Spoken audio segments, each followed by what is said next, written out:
강의가 이제 끝납니다. 51주 거의 1년 가까이 사도행전 강의를 한 것 같습니다. 저도 이렇게 오래 하게 될지는 몰랐어요. 근데 제가 사도행전 강의를 굉장히 또 이렇게 자세하게 한 것도 아니거든요. 근데 굉장히 오래 걸렸던 것 같아요. 사도행전 강의는 아무래도 이제 저희가 분리개척하면서 교회된 모습이 무엇일까? 우리 개신교의 뿌리는 천주교가 아니라 초대교회입니다. 그래서 뭐 개신교의 뿌리를 천주교라고 이야기하면서 천주교의 뭔가를 찾으려고 하는데 아니거든요. 우리는 초대교의 뿌리를 두고 있습니다. 천주교가 물론 타락을 했죠. 그래서 개혁이 필요해서 개혁이 일어났습니다. 근데 우리가 천주교에서 나온 건 아니에요. 우리의 뿌리는 분명하게 초대교회에 두고 있다는 것입니다. 그래서 천주교는 자꾸 우리에게 그런 얘기하지만 우리는 그런 것에 대해서 이야기할 필요가 없죠. 사도행전은 많이 들어서 아시죠? 사도행전 28장으로 끝나는 것이 아니다. 그러니까 사도행전은 열린 결말이라고 하죠. 마무리를 짓지 않으면서 이제 매듭이 되어집니다. 29장부터는 많이 듣잖아요. 우리가 사도행전을 써 내려가야 된다. 그러니까 이 당시 사도들의 그런 모습은 이제는 사도의 시대는 끝났어요. 예수님께서 직접 파송한 보내신 사도는 없습니다. 지금은 그런 사도가 없잖아요. 하지만 우리는 그런 하나님께 보냄받은 자라는 그런 정체성을 분명히 갖고 있어요. 왜냐하면 하나님 우리에게 분명 예수님 우리를 세상으로 보내셨기 때문에 그렇죠. 그래서 우리는 계속해서 사도행전 29장을 써내려가고 있다는 것입니다. 예수님께서는 복음을 들고 세상으로 나가라 지금 말씀하고 있다는 것입니다. 지금은 여러 가지로 굉장히 혼란스러운 시대에 살고 있습니다. 혹시 들은 분도 계시겠지만은 지금 서울신대가 좀 시끄러워요.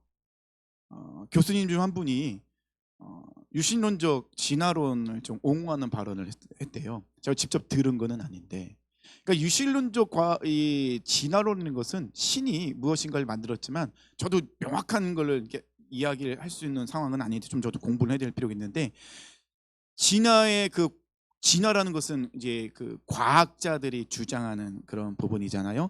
아메바에서 이제 그것이 시간이 지나면서 조금씩 새로운 종으로 태어나게 되죠. 그래서 뭐 우리 조상이 뭐 유인원 원숭이였는데 원숭이에서 성경에서 진화가 되어서 새로운 종인 우리 사람이 태어났다. 근데 우리 진화론, 유신론적 진화론은 신이 만든 건 있지만은 신이 만든 건 아니어서 그 안에 진화가 일어나서 또 다른 종으로 태어났다는 거예요. 그렇게 되면 하나님의 창조론이 부정되는 사건이 일어나요. 그러니까 유신론이라는 그런 타이틀이 붙기 때문에 마치 신을 인정하는 것처럼 느껴지지만 아니에요. 유신론적 진화론은 과학 숭배에 대한 부분입니다. 과학이 그들의 기준이에요. 그렇기 때문에 유신론적 이 진화론을 주장하는 크리스찬이 주장한다는 것은 진화론을 인정하게 되는, 창조론을 부정하게 되는, 창조는 끝났어요. 하나님이 이 세상 천지를 창조하실 때는요 명확하게 창조를 끝내셨어요. 또 다른 창조가 일어날 수 없습니다. 그래서 우리는 이 성경에 나와 있는 대로, 제가 이런 얘기하면 굉장히 또 과학을 믿는 사람들 무식하다고 얘기하거든요. 우리는 지구의 나이를 6,000년으로 보잖아요. 구약 4,000, 신약 2,000, 6,000년으로 봅니다. 물론 지금 시간 좀 더 지났으니까 6,000 좀 더 지났겠죠. 근데 유식론적 그 진화론자들은 그렇게 생각하지 않습니다. 과학은 이 지구의 나이는 벌써 오래전에 있다고 하죠. 근데 우리는 그것을 인정하지 않죠. 신학생을 가르치는 그런 서울신대에서 교수님이 이런 얘기를 했으니 얼마나 시끄럽겠습니까? 그래서 결국에는 이제 교수들도 우리는 창조론을 인정한다라는 걸 성결신문에 이렇게 또 이렇게 냈어요. 입장문을 표명하기도 했고, 또 이제 서울신대에서는 그 교수님에 대해서 징계 절차에 착수를 했는데 이제 그거에 대해 또 그 교수님을 징계하는 것에 반대하는 사람도 있는 거죠. 여기는 그래도 상하탑인데, 여기는 학문을 연구하는 곳인데 조금 열린 마음으로 그런 것들을 수용할 수 있는 마음도 필요하지 않겠느냐. 이 교수님이 완전히 유승론적 그 진화론을 인정한 것도 아닌데 그걸 좀 옹호하는 발언을 한 것뿐인데 그렇게까지 할 필요가 있겠느냐라고 반대하는 사람도 있는데, 근데 이게 하나씩 두 개씩 그런 것에 대해서 용납을 하게 된다면 결국에는 목사님들이 그런 것에 대해서 배운 사람들이 목사 안수를 받게 되고, 그러면 설교 안에 그런 것들이 묻어나게 되거든요. 이런 것들을 먼저 인정한 것이 이제 서구에서, 유럽에서는 이것을 인정했죠. 이런 것들을 조금씩 인정하다 보니 어떤 일이 일어나게 됩니까? 결국에는 진화론을 인정하는, 유신론적 진화론을 이제 인정하는 그런 많은 크리스천이 생기게 되고, 결국에는 그것이 어디까지 가게 됩니까? 동성애 인정하는 것까지 가게 되죠. 그러다 보니 그런 것을 통하여서 점점점 크리스천들은 자유주의 신학에 빠지게 되고 교회를 떠나게 되는, 교회는 건물만 남게 되는 그런 일들이 일어나게 되더라는 것입니다.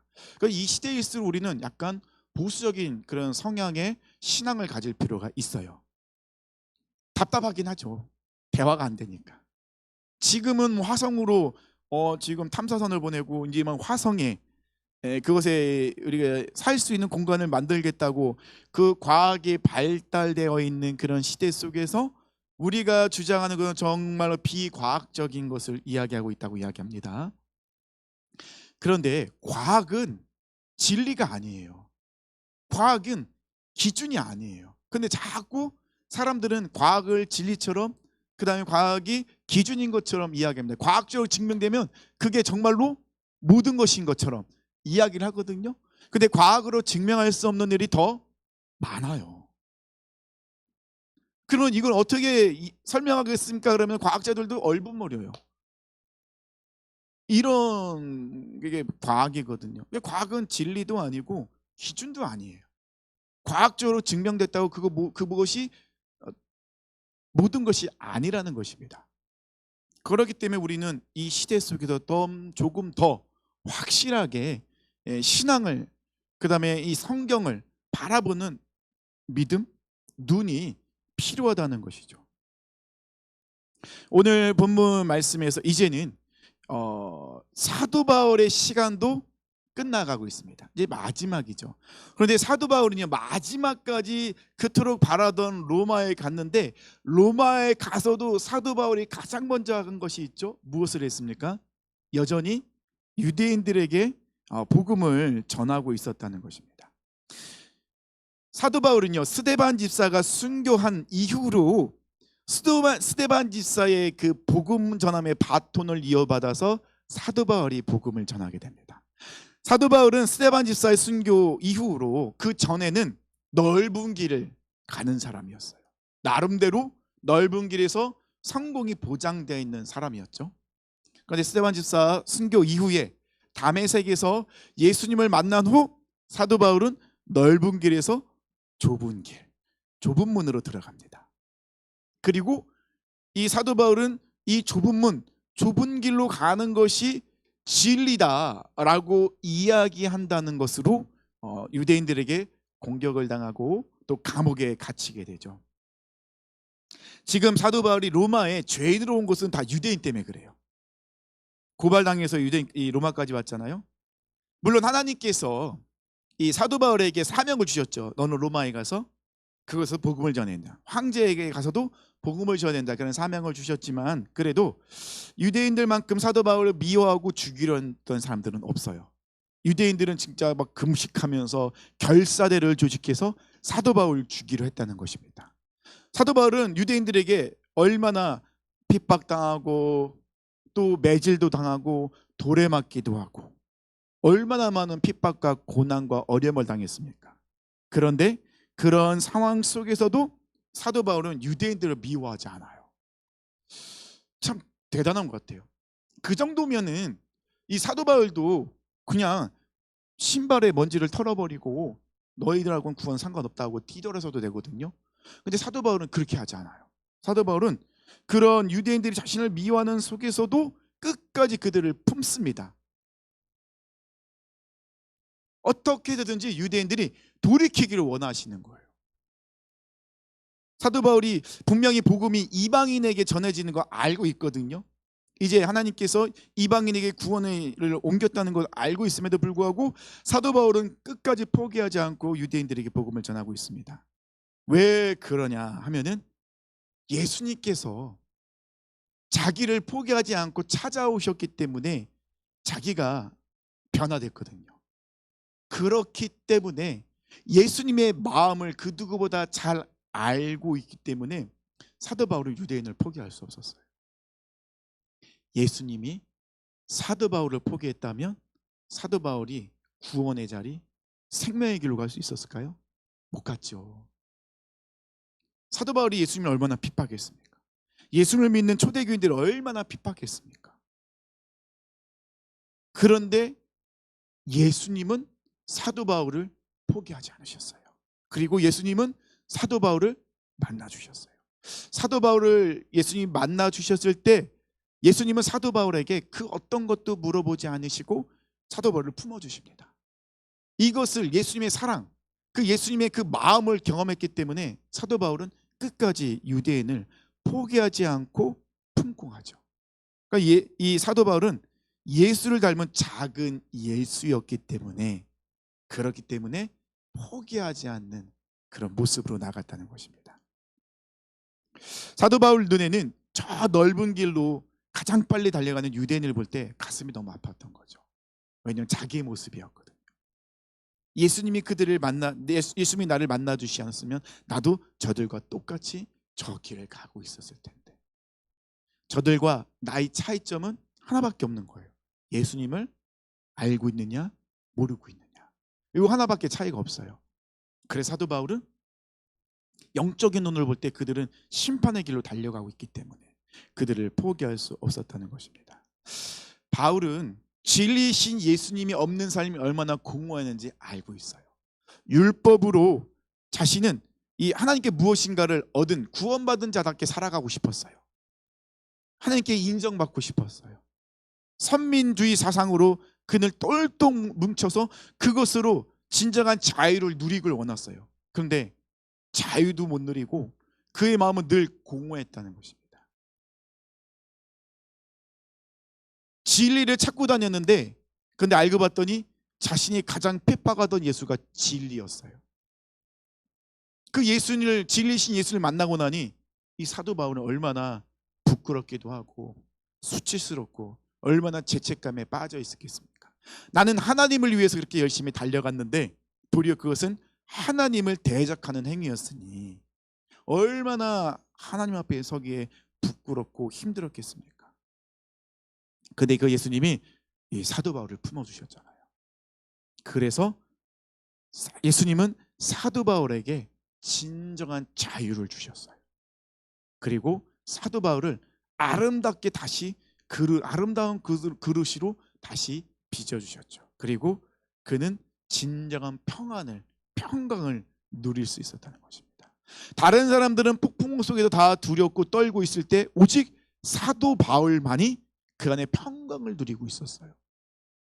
모든 사람들은 다 죄에 얽매여서 그렇게 길을 가고 있을 때 사도 바울은 오직 자유함을 누리는 그런 삶을 살고 있었다는 것입니다.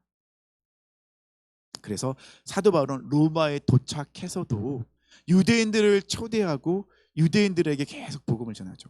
23절 24절까지 말씀이죠. 그들이 날짜를 정하고 그가 유숙하는 집에 많이 오니 바울이 아침부터 저녁까지 강론하여 하나님의 나라를 증언하고 모세의 율법과 선지자의 말을 가지고 예수에 대해 권하더라. 그 말을 믿는 사람도 있고 믿지 않는 사람도 있어. 바울이 전하는 복음을 듣는 사람도 있고 듣지 않는 사람도 있죠. 지금도 그렇잖아요. 우리가 복음을 전할 때 정말 잘 받아들이는 사람이 있지만은 받아들이지 않는 사람도 있었다는 거죠. 저희 어머니도 정말로 결혼하시고 아버지가 변화되기까지 정말 한 40여 년을 넘게 기다리셨죠. 정말로 오랫동안 기다리셨습니다. 많은 핍박을 당하면서도 끝까지 기도하셨으니까요. 사도 바울의 열정은 그가 복음을 전하는 것만큼 유대인들에게는 열매를 맺지 못해요.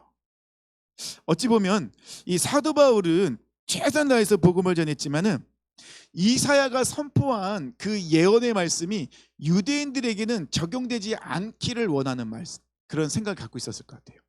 이사야가 유대인의 그 완악한 마음을 예언을 했거든요. 근데 이 사도 바울이 이제 얼마 남지 않은 인생 가운데 시간 속에 사도 바울의 마음 한편에서는 이번만큼은 이사야의 예언의 말씀이 이루어지지 않았으면 좋겠다라는 마음을 갖고 있었던 것 같아요. 26절로 28절 말씀 보니까요. 일렀을 때 이 백성에게 가서 말하기를 너희가 듣기는 들어도 도무지 깨닫지 못하며 보기는 보아도 도무지 알지 못하는도다. 이 백성의 마음이 우둔하여져서 그 귀로는 둔하고 듣는 그 눈은 감았으니 이는 눈으로 보고 귀로 듣고 마음으로 깨달아 돌아오면 내가 고쳐줄 감이라 하였으니 그런즉 하나님의 이 구원이 이방인에게로 보내준 줄 알라. 그들은 그것을 들으리라 하더라. 지금 26절부터 28절까지의 말씀 보면요, 완악한 유대인들의 모습, 하나님께서 유대인들의 그 고집세고 돌이키지 않는 그 마음을 어떻게 하셨다고? 그냥 내버려 두셨어요. 간섭하지 않으셨어요. 마치 바로 왕에게 하셨던 것처럼. 바로 왕도 하나님이 마음을 완악하게 했잖아요.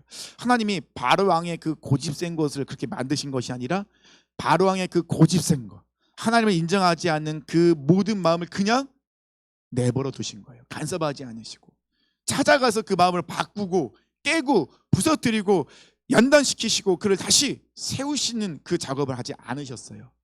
근데 유대인에게 똑같이 하나님은 내버려 두셨습니다. 그래서 그들은 눈으로 보고 귀로 듣고도 마음으로 깨닫지 못하도록 하나님이 그냥 내버려 두신 겁니다. 그러니까 하나님이 우리의 인생 가운데 간섭하시는 것은요, 정말 큰 복이에요. 물론 하나님이 간섭하시니까 힘들긴 하죠. 많이 힘들잖아요. 아무리 가도 이 터널은 끝날 것 같지 않은, 얼마나 힘듭니까? 이쯤 되면 하나님께서 이제 바꿔주실 것 같은데 하나님 아직도 아니래요. 더 가야 된대요. 이게 굉장히 힘들어요. 뭔가 은혜 받고 그래 맞아 라고 이렇게 생각이 되어질 때는 참을 수 있는데, 근데 하나님의 일하심이 잘 보이지 않고 마음에 좀 하나님에 대한 서운한 마음을 갖고 있는데 누가 옆에서 그 하나님이 그 지금 훈련시키시는 거야 그런 얘기를 하면 되게 화가 나죠. 도대체 뭘 한다고 그런 말을 하고 있는 거야? 나에 대해서 얼마나 안다고? 뭐 이렇게 우리가 반응하기도 하고, 결국에 쉬운 것은 아니었다는 것입니다. 근데 오늘 말씀에 보면요, 하나님이 우리의 삶을 간섭하는 것, 우리가 무엇인가 자꾸 높아지고 내려놓지 못하고 움켜쥐고 있는 것에 대해서 하나님께서 그것을 아니라고 말씀하시고 손을 펴게만, 강제적으로 손을 펴게 하시고 엎드리도록 만드시는 것은 그만큼 하나님 나를 사랑하시고 나를 통하실 일이 있다는 것을 우리에게 메시지로 알려주고 계신 거예요. 그렇다면 계속해서 말씀드리잖아요. 매주 말씀드리는 것 같아요. 이젠 그만 고집 부리세요. 그만 손을 펴고 만세하고 나오세요. 나는 죽었습니다. 그냥 날 잡아 드세요. 그냥 이렇게 고백하고 나오는 게 제일 속편하긴 해요. 그럴 때 하나님께서 정말 놀랍게 일을 하시거든요. 사도 바울은 이사야의 그 예언의 말씀이 이번만큼은 유대인들에게 좀 적용되지 않았으면 좋겠다. 왜냐하면 그것이 적용된다는 것은 유대인들에게 큰 심판과 어려움이 찾아올 것을 사도 바울은 알고 있었거든요. 사도 바울은 또 알고 있었어요. 이 구원의 시간이 이제는 유대인에게서 이방인에게로 넘어갔다는 걸 알고 있어요. 왜냐하면 본인이 그렇게 이방인에게 보내심을 받은 자로서 이방인에게 복음을 전하고 성령이 이방인에게 임하는 것도 받고 세례도 주고 이방인 놀랍게 변화되고 주님께 돌아오는 것도 계속해서 봤거든요. 그 사도 바울의 마음은 얼마나 힘들고 무거웠겠습니까? 내가 사랑하는 나의 민족, 나의 동족 유대인들이 결국은 하나님의 말씀을 듣지 않고 돌이키지 않고 있구나. 아무리 이야기를 하고 권면을 해도 그들은 듣지 않고 있습니다. 벌써 눈이 가려지고 귀가 막혔기 때문에, 마음의 문이 완전히 닫혀 있기 때문에 그 말씀이 들려지지 않는 거죠. 그럼에도 불구하고 사도 바울은 끝까지 복음을 전하죠. 30절 31절 말씀입니다. 바울이 온 이태를 자기 셋집에 머물면서 자기에게 오는 사람을 다 영접하고 하나님의 나라를 전파하며 주 예수 그리스도에 관한 모든 것을 담대하게 거침없이 가르치더라. 그러니까 바울이 로마에서 지금 가택연금을 당했거든요. 군인이 지키고 있고 집 한 이제 세를 내서 한 집을 얻어서 군인이 지키고 그 안에 좀 자유롭게 이제 생활하는 거죠. 감옥보다는 더 자유롭게 사람들이 자유롭게 사도 바울에게 오고 갈 수 있어서, 그래서 사도 바울이 나가지는 못하지만 사람들이 들어와서 사도 바울과 이야기를 나누고 또 강론도 하게 되고 그런 시간을 보내게 됩니다. 이 시간이 사도 바울에게는 정말 은혜의 시간. 근데 이게 사도 바울에게만 은혜의 시간이 아니라 우리에게도 은혜의 시간이었다는 것입니다. 우리가 보통 하나님이 역사하시면 잘 되는 생각을 많이 하잖아요. 그럼 사도 바울이 자유인으로 로마에 가서 자유롭게 복음 전하고 막 이렇게 된다고 생각하는데, 지금 사도 바울은 전혀 우리가 생각하는 것 다르게 죄인의 신분으로서 갇혀 있어요. 물론 가택연금이 그때 좀 자유로운 모습이 있겠지만, 하지만 사도 바울이 이렇게 죄인의 신분으로 갇혀 있는 것을 통하여서 옥중 서신이 기록이 돼요. 에베소서, 또 빌립보서, 골로새서, 빌레몬서가 옥중 서신이거든요. 이 옥중 서신이 기록되었다는 것입니다.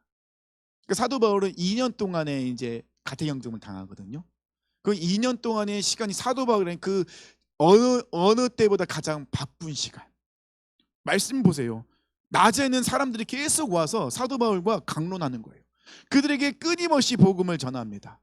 이때가 사도 바울의 나이가 한 50살쯤 됐다고 보통 예상을 합니다. 근데 제가 50이거든요. 나이가 젊죠 아직.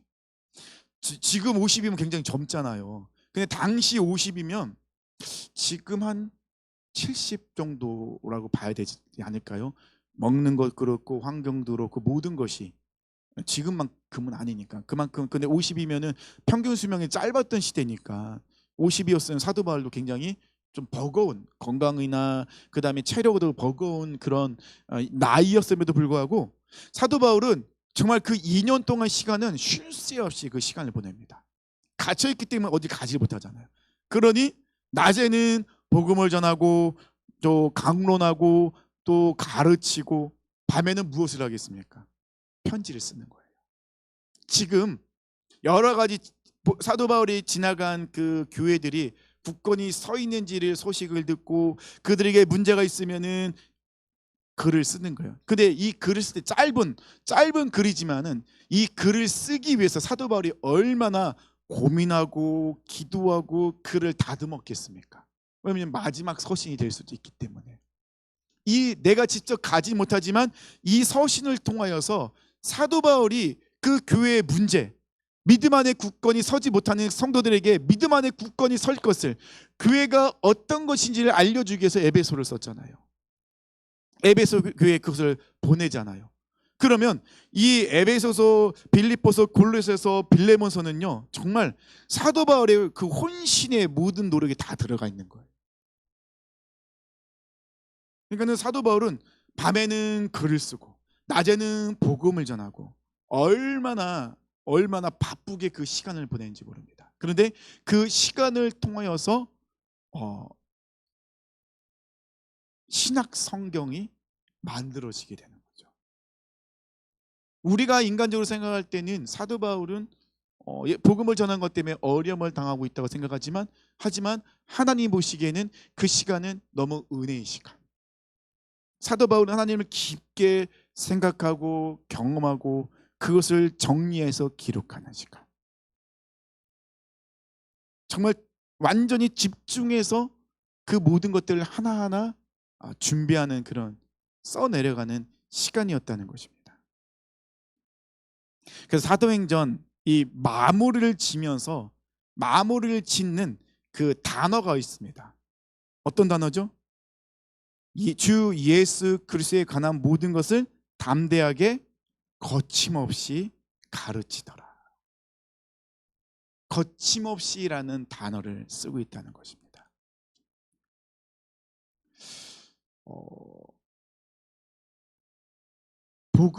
복음이 전해질 때는요 어딜 가나 항상 반대가 있었어요. 핍박이 있었습니다. 우리나라도 그렇잖아요. 우리나라 선교사님들도 그 성경을 번역해서 성경도 전해주지 못하고 배에서 죽은 선교사님도 계십니다. 허무하게 죽은 선교사님 얼마나 많습니까? 조선 땅을 위해서 왔는데 뭐 제대로 사역도 못 해보고 죽은 분도 많이 계세요. 복음이 전해지는 곳곳마다 많은 핍박과 박해가 있었어요. 대적자들이 있었습니다. 하지만 복음을 전하는 것은 그 누구도 방해하지 못했어요. 복음은 거침없이 전해지고 있었어요. 복음을 전하는 방해 세력들이 있었지만 그 방해 세력들은 항상 실패했습니다. 복음을 전하는데 그 누구도 방해하지 못했죠. 우리나라도 보세요. 일제강점기 때 얼마나 심했습니까? 6.25 때 얼마나 핍박이 심했습니까? 많은 크리스찬들이 일제강점기 때 6.25 때 순교당했습니다. 교회는 폐쇄당했습니다. 그래도 성도들은 숨어서 하나님을 예배했습니다. 그리고 끊임없이 복음은 전파됐습니다. 거침없이 라는 단어가 이 사도행전의 마무리를 지면서 매듭 짓는 그런 너무나도 적절한 단어인 것 같아요. 열린 결론이라고 했잖아요. 사도 바울이 이렇게 거침없이 목숨을 걸고 이 사명을 감당할 수 있었던 이유가 무엇일까 생각해 봤습니다. 고민도 해봤죠. 여러 가지 자료도 찾아봤습니다. 주석도 보고 책도 보고 어떤 것이 있었을까, 여러 가지 이유가 있었는데, 근데 그 중에 딱 걸리는, 저에게 다가오는 단어가 있었어요. 그 단어가 무엇이냐면 꿈이었어요. 꿈. 사도 바울은 꿈꾸고 있었어요. 어떤 꿈입니까? 온 세계가 하나님의 나라가 되는 꿈. 복음이 땅끝까지 막 전파되는 꿈. 이 꿈이 사도 바울의 가슴을 뛰게 만들었어요. 사도 바울은 이 꿈 때문에, 이 온 세계가 복음화되는 이 꿈 때문에 사도 바울은 잠시도 쉴 수가 없었던 거예요. 나를 대적하는 자들에게도 담대하게 가는 거예요. 왜냐하면 그들도 하나님의 나라이기 때문에 가야 되는 거예요. 우리 사랑하는 성도님들, 꿈을 꾸고 계십니까? 조금 더 넓은 아파트, 좋은 차, 자녀들의 성공, 좋은 직장, 이런 꿈 말고요. 우리 사랑하는 성도님들, 꿈을 꾸고 계십니까? 사도 바울은 예수님께 주신 꿈으로 그 안이 가득 찼어요. 그 꿈이 사도 바울을 움직이는 원동력이 되었습니다. 예수님께서 마태복음 28장 말씀하셨잖아요. 예수께서 나와 말씀하여 이르시되 하늘과 땅의 모든 권세를 내게 주셨으니 그러므로 너희 가서 모든 족속으로 제자 삼아 아버지 아들과 성령의 이름을 세례 베풀고 내가 너에게 분부한 모든 것을 가르쳐 지키게 하라. 볼지어다 내가 세상 끝날까지 너희와 항상 함께 있으리라 하시니라. 이거는 예수님의 명령이지만 우리가 품어야 될 꿈인 거예요. 우리도 하나님의 나라를 꿈꾸는 자들이잖아요. 그래서 이 말씀을 마무리하면서 사도 바울의 모습 속에서 꿈과 동행, 이 두 가지가 같이 겪었던 사람이 있죠. 갖고 있었던 사람이 있었죠. 누구냐면 요셉이었어요. 요셉도 하나님이 주신 꿈을 꾸었어요. 요셉이 꿈을 꾸게 한 것이 아니라 하나님이 그에게 요셉의 꿈을 주셨어요. 꿈만 주신 게 아니죠. 그리고 하나님께서는 요셉과 동행해 주셨어요. 그래서 요셉의 삶은 형통했죠. 왜냐하면 요셉과 동행해 주셨으니까. 하나님이 늘 동행하시니까 요셉은 가는 곳곳마다 하나님이 함께 하시기에 형통하다는 건 뭐죠? 모든 일이 잘 되는 것이 아니라 요셉의 삶이 하나님의 꿈을 이루어가는 삶이었다는 거예요. 사도 바울도 그랬거든요. 요셉이 나중에서야 그 꿈이 이루어진 걸 보게 되죠. 하나님이 나에게 꿈을 주셨고 이 꿈은 하나님이 동행하심으로 함께 하심으로 이루어가게 됐는데 하나님이 내가 그렇게 형들에게 죽을 뻔하고 노예로 팔려가고 그 애굽에서도 내가 그 죄짓지 않으려고 그 자리를 피한 것 때문에 감옥에 간 것도, 이 모든 것들 하나님이 주신 꿈을 이뤄가기 위해서 하나씩 하나님께서 풀어가는 과정이었구나. 지금은 안 보이잖아요. 근데 뒤돌아보니까 보이더라는 겁니다. 그래서 요셉의 형들이 요셉에게 와서 살려달라고, 아버지가 우리를 용사라고 이렇게 말씀하셨다라는 말을 할 때 요셉이 형들에게 뭐라고 합니까? 걱정하지 마세요. 당신들이 나를 팔았다고 걱정하지 마세요. 하나님이 나를 먼저 이곳으로 보내신 것입니다. 그것이 하나님이 나에게 주신 꿈이었어요. 그 꿈이 요셉을 이끌어갔다는 것입니다. 사도 바울도요, 예수님이 주신 그 꿈 때문에 그의 마음은 날마다 아주 용광로가 되었던 거죠. 가슴이 뛰는 거였습니다. 그래, 하나님께서는 나를 통하여서 온 세계 복음을 전하길 원하시지. 이 로마 땅에 복음이 선포됨으로 이 로마를 통하여서, 이 박스 로마라고 하잖아요. 모든 것을 로마로 통하잖아요. 그 로마를 통하여서 이 로마가 닦아놓은 그 고속도로를 통하여서 복음이 전 세계로 뻗어나가는 것들을 사도 바울은 보았던 거예요. 그러니 그의 마음은 뜨거워질 수밖에 없었던 것이죠. 우리 사랑하는 성도님도 하나님이 주신 꿈으로 우리 마음이 뜨겁습니까?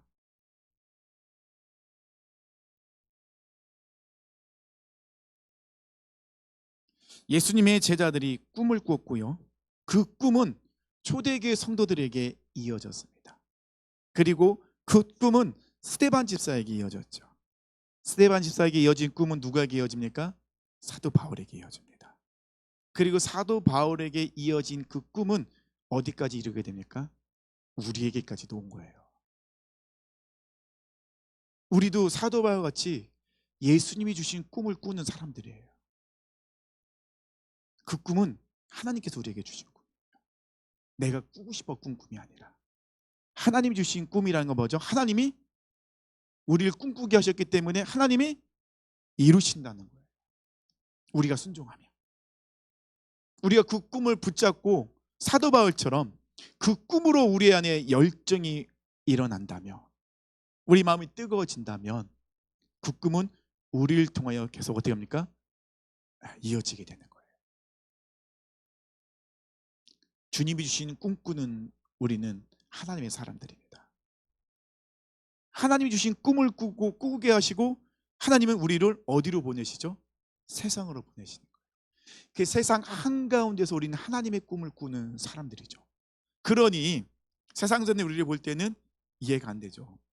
우리 꿈꾸는 사람은 몽상가라고 하잖아요. 몽상가와 우리에는 차이점이 있어요. 몽상가는 뭐죠? 그 꿈은 이룰 수 없는 꿈일 수도 있어요. 하지만 우리는 몽상가가 아닙니다.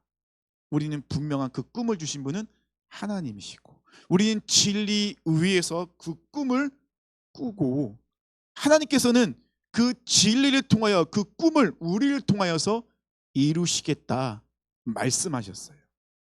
그렇기 때문에 우리는 꿈꾸는 사람들이 되어야 됩니다. 주님이 꾸신 꿈.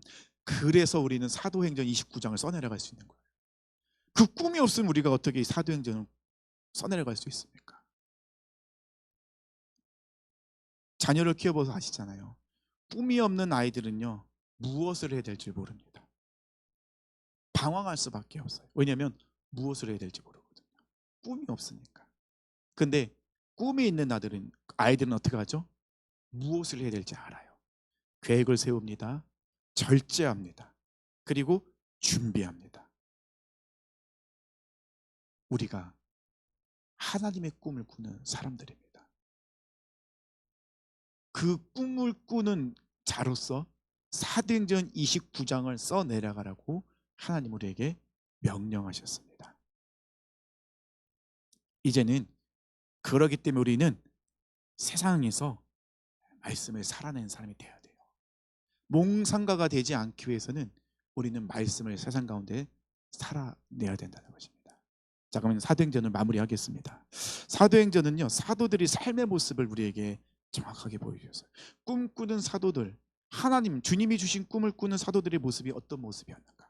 그들은 몽상가로 살아가는 자들이 아니었다는 것입니다. 그들은 실제로 삶 속에서 하나님의 꿈을 하나씩 하나씩 이루어가는 사람들이었어요. 그들을 통하여서 온 세계 하나님의 나라라는 그런 구원의 사역이 퍼즐이 맞춰지기 시작합니다.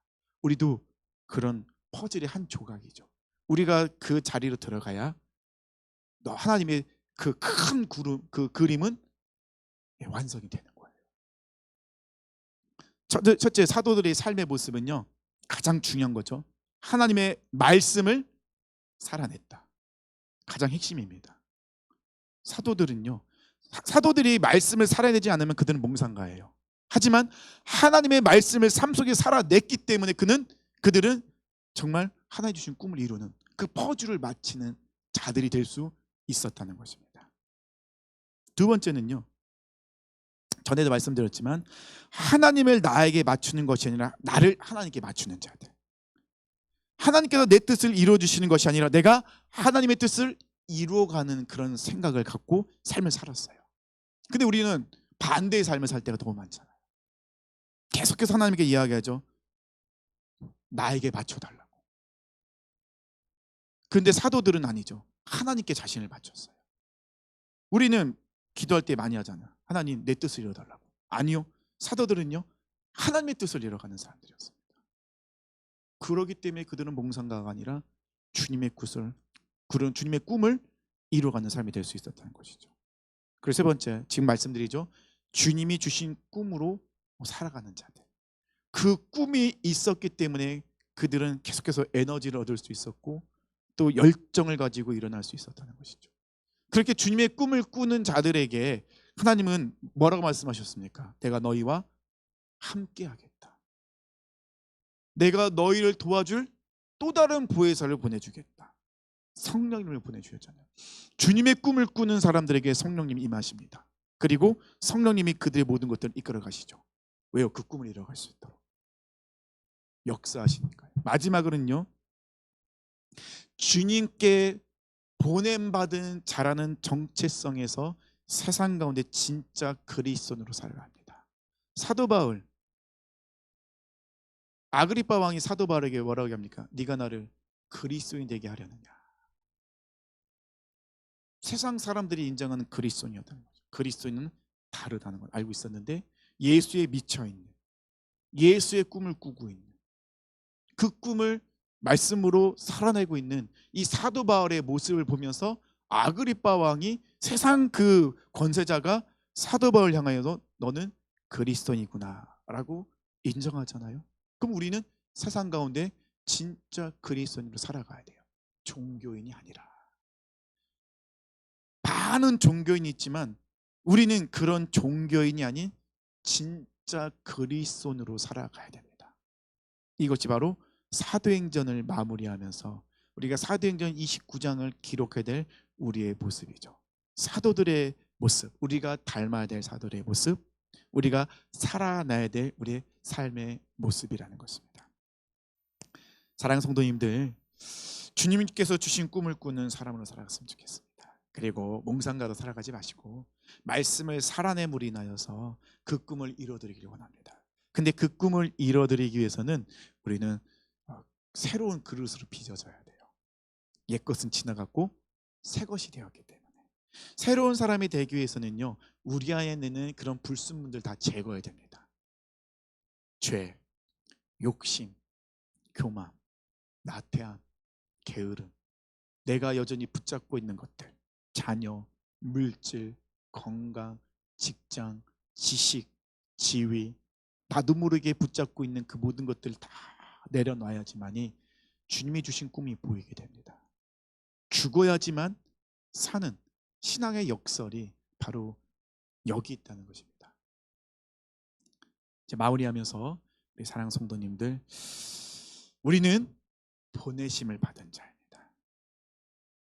주님께서 우리를 선택하여 부르시고 세상으로 보내셨어요. 그리고 우리를 통하여서 주님의 꿈을 꾸는 자의 모습이 어떤 모습인가를 많은 사람들에게 보여주길 원하십니다. 보내심을 받은 자로서 정말 승리하시길 축원합니다. 우리